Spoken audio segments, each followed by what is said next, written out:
విజ్ఞాన్ కొన్ని స్టేటస్లు పెట్టాడు. తాను చాలా డిప్రెషన్లో ఉన్నట్లు వాళ్ళతో మాట్లాడదాము. విజ్ఞాన్ ఎలా ఉండేవాడు మీకు?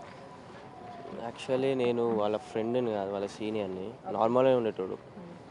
అంటే తన ఇన్స్టాలో కొన్ని పోస్టులు ఉన్నాయి డిప్రెషన్గా ఉన్నటువంటివి. ఎందుకు పెట్టి ఉంటాడు అలాంటివి? అంతా మాకు తెలియదు అండి. అతను పర్సనల్ మాకు ఎప్పుడు చెప్పుకోలేదు. అది నిన్న పెట్టిండు. సో సడన్గా అయిపోయింది. మాకు ఇంతవరకు ఏం ఇన్ఫర్మేషన్ కూడా లేదు. అతనికి ఏమన్నా కాలేజ్లో కానీ లేకపోతే రూమ్స్లో కానీ ఏమన్నా ఇబ్బందులు ఎందుకు చనిపోయి ఉంటాడు? ఏమో తెలియదు. బాగానే ఉండేవాడు కానీ అది సడన్గా జరిగిపోయింది. తెలియదు. మీతో ఎప్పుడు మాట్లాడాడు? అంటే అక్కడ సీనియర్స్ మేము, వాళ్ళ క్లాస్మేట్స్ కాదు. అంటే మాకు కూడా అంత ఐడియా లేదు.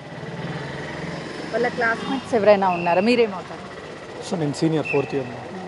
సో అతను వచ్చి కూడా 3 months మాత్రమే అవుతుంది. మాకు ఇంకా డీటెయిల్స్ ఏం తెలియదు. నిన్న ఏ టైంలో జరిగింది? మీరు వెళ్ళేసరికి అతను మాకు వచ్చిన ఇన్ఫర్మేషన్ 9:30కి తెలిసింది మాకు. అంత ముందు నుంచి వాళ్ళ ఫ్రెండ్స్తో కాంటాక్ట్లో ఉన్నారంట. అది మాకు తెలియదు. విజ్ఞాన్ నిన్న 9:30 ఆ టైంలో ఆత్మహత్య చేసుకున్నాడని మాకు తెలిసింది. మేము వెంటనే అక్కడికి వెళ్ళి చూసేసరికి చెట్టుకి హ్యాంగ్ అయి ఉన్నాడు. అప్పటికే ప్రాణాలు కోల్పోయాడు. వెంటనే కుటుంబ సభ్యులకి సమాచారాన్ని అందించి గాంధీ మార్చురీకి కూడా తరలించారు. కారణం ఏమై ఉంటుంది అనేది మాకు తెలియడం లేదు అని చెప్తున్నారు. పోలీసులు కేసుని నమోదు చేసుకుని దర్యాప్తు చేస్తున్నారు. కెమెరామెన్ శ్రీనుతో గాంధీ మార్చురీ.